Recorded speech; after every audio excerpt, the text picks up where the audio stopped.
Bonjour Patrick Payet. Bonjour Christian.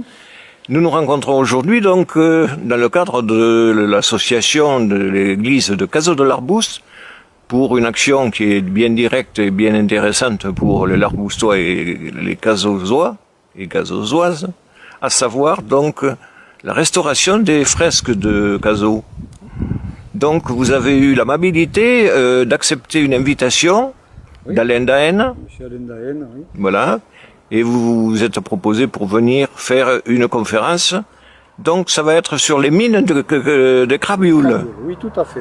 C'est une conférence qui va tourner autour de ces vestiges-là, parce que bon, j'ai été, comme pas mal de gens, ma curiosité a été attisée en arrivant dans le circuit de Crabioule par le fait qu'à partir de 2000 mètres d'altitude, on se retrouve face à ces sites miniers que l'on serait plutôt enclin à retrouver dans les villes du nord de la France. Là, on les retrouve à 2000 mètres d'altitude et il est clair que les vestiges qui demeurent là ont été sérieusement exploités. Mais par contre, ce qui est un petit peu dommage ou qui a contribué à attiser la curiosité, c'est qu'on n'en retrouve pas de traces dans la mémoire des gens, pas de traces graphiques, de photos, de dessins. Les écrits sont relativement lapidaires, on a du mal à trouver des gens qui ont pu témoigner de l'existence de ça, à part quelques-uns, quelques pyrénéistes qui sont passés par là. Et donc ça attise d'autant plus la curiosité de ne pas ce mystère-là. En fait, j'ai voulu en savoir un petit peu plus, qui avait été à l'initiative de ça, combien de temps, qu'est-ce qu'on cherchait là-dedans, est-ce qu'on cherchait quel minerai on allait y chercher, et ce qu'avaient pu vivre les gens là-haut, parce que c'est quand même une exploitation minière qui ne devait pas être simple. Hein. Et les bulletins d'information donc qui ont été établis à l'époque, n'en faisaient pas état? Non. Non, on n'en retrouve pas de traces dans tout ce qui est ouvrage régulier ou publication régulière, je dirais. Pas vraiment de traces. On aura un peu plus de traces, par exemple, sur l'exploitation, les constructions hydroélectriques. Ça, oui, on va en trouver, ne serait-ce que dans l'illustration ou dans des choses comme ça, on en trouvera un peu plus de traces. Mais l'exploitation minière, ça reste relativement marginal et anecdotique.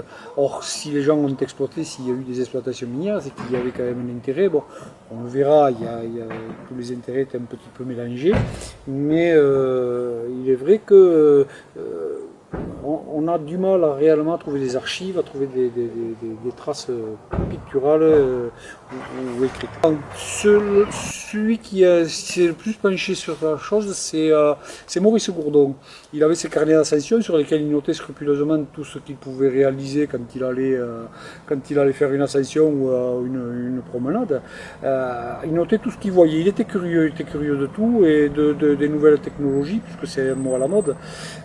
C'était déjà quelque chose qui le travaillait, et il était visité à plusieurs reprises les mines et Crabioule parce que ça l'intéressait de voir comment ça fonctionnait. C'est grâce à lui en fait que j'ai pu trouver tout un tas de détails, le nom des moteurs qui étaient utilisés, la marque des moteurs, la longueur des câbles, et c'est comme ça que j'ai pu retrouver les pylônes, parce qu'il reste un pylône effectivement, mais un seul, il fallait le chercher à Suberlink, là, il faut aller le chercher, il fallait savoir qui y était, et donc j'ai trouvé ça sur la carte, les longueurs, avec les longueurs de câbles, et j'ai pu en fait, en reportant ça sur la carte, retrouver l'endroit où pouvaient se trouver ces pylônes, puisque les trois quarts ont disparu, et ça a fini avec la guerre de 14 et ça a vraiment disparu les vestiges au moment de la dernière guerre, au cours de la guerre de 40, c'est les Allemands qui ont récupéré toute la ferraille.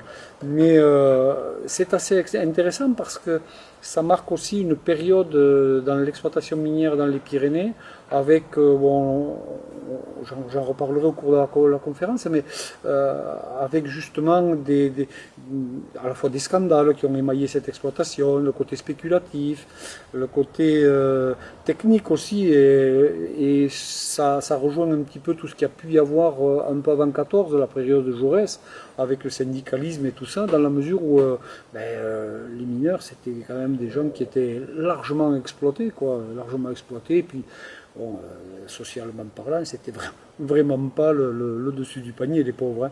Donc on comprend après que des grandes révoltes soient nées dans le nord de la France, dans les pays miniers un petit peu plus structurés. Mais il y avait de quoi avec des journées de 12 heures et des isolements, des conditions de travail qui étaient vraiment pas fameuses.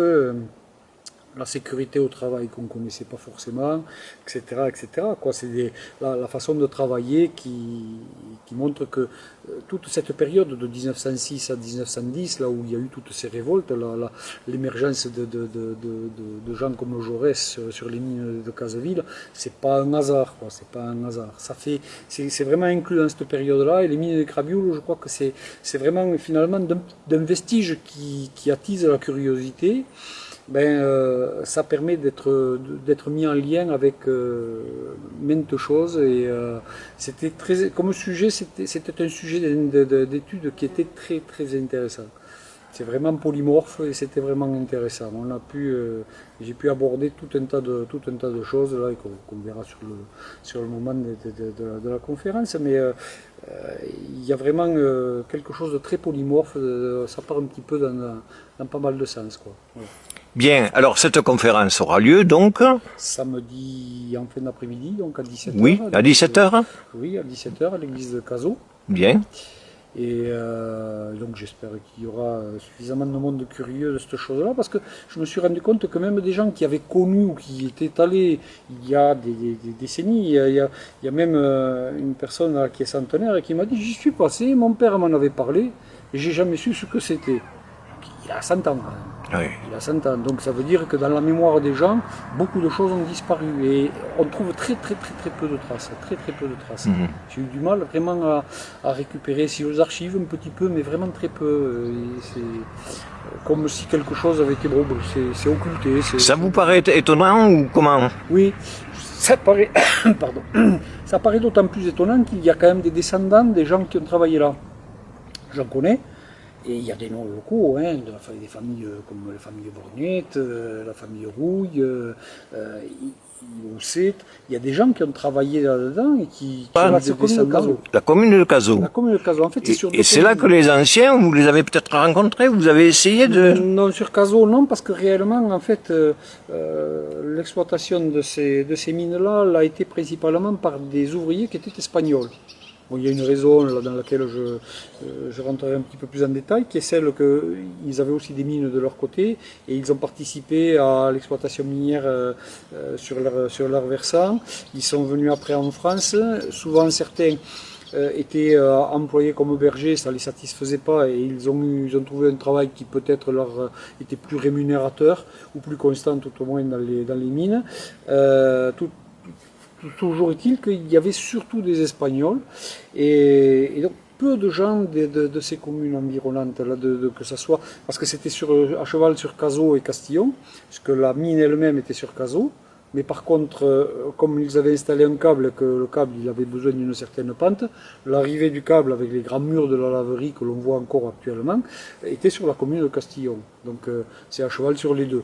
Mais principalement, bon après les Espagnols qui étaient là, leurs descendants se sont fixés sur ces communes-là, hein, puisque que ce soit famille Brunet, Trouille et compagnie, ils sont quand même restés sur le secteur, sur ces communes, ou Saint-Aventin ou Casaril, pas très loin, quoi. Oui, ce sont des noms, Brunet, qui sont issus d'Espagne, qui sont... Tout à fait, oui. Ben, c'est les Brunettes de Saint-Aventin. Hein. Donc, Rouille, c'était issu de Casaril. C'est la famille qui a donné un des maires de Luchon, hein, Rouille. Gabriel. Une famille.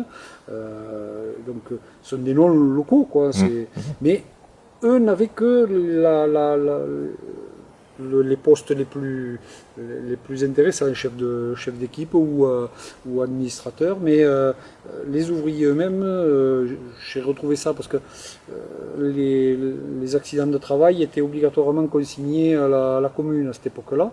C'était le fameux docteur Germès, qui était maire de Luchon, qui faisait les actes, les constats de ces accidents de travail, qui étaient déposés à la commune correspondante. C'est-à-dire qu'en fait, les archives de la commune de Cazaux, qui sont déposées maintenant aux archives départementales, posséder tous les constats d'accidents du travail. Dieu sait qu'il y en a eu, parce que bon, la sécurité au travail à cette époque-là. Oui, il y a dû y avoir mort d'homme plus d'une fois. Oui, oui. Puis c'est surtout que les blessures étaient quand même gravissimes. Hein. En général, elles étaient handicapantes. Hein.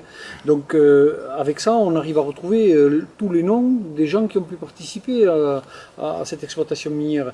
Et chose curieuse, il y avait énormément d'Espagnols dans le lot. C'était plutôt tendance à ça, quoi. Ce qui a permis de pouvoir continuer à fonctionner un petit peu au début de la guerre de 14, puisqu'ils n'étaient pas concernés par la guerre de 14. Absolument. Ils ne sont pas partis. Et donc, on n'a pas été gêné par ça. C'est la guerre de 14 principalement qui a mis fin à l'exploitation minière, comme partout dans les Pyrénées, hein, mais pour d'autres raisons, c'est plus économique que réellement le fait qu'on enlève les hommes. Hein. Mais après, ces Espagnols-là, aujourd'hui, bon, ils se sont fixés sur le coin, et on retrouve donc leurs traces, leurs noms. Bon, je les énumérerai pas parce que ça serait fastidieux. Hein. Oui, ça serait fastidieux, c'est pas le but de l'opération. Mais il y en a qui se retrouveront. Hein. Vous avez de haut, il y a la famille Bielsa, par exemple. Hein, donc, Saint-Aventin-Brunette, on en trouve d'autres. Hein, Des gens qui ont fait souche dans notre pays. Voilà, tout à fait. Tout à fait. Tout à fait. Ils sont restés après sur le. Ah, ils ont fait autre chose. C'est marrant. Bien sûr. L'exploitation étant terminée entre les deux guerres, ils ont été obligés de faire autre chose, hein, ça c'est sûr. Bien, Patrick Payet, c'est une joie de vous avoir reçu et pour les explications que vous avez pu me donner. C'est un plaisir. On va se... C'est un plaisir partagé. Voilà. J'espère qu'on pourra partager ça samedi soir. Puis voilà. Bien. Donc je dis à samedi, 17h, À l'église de Cazaux. à l'église de Cazaux. Bien, merci encore. Avec plaisir.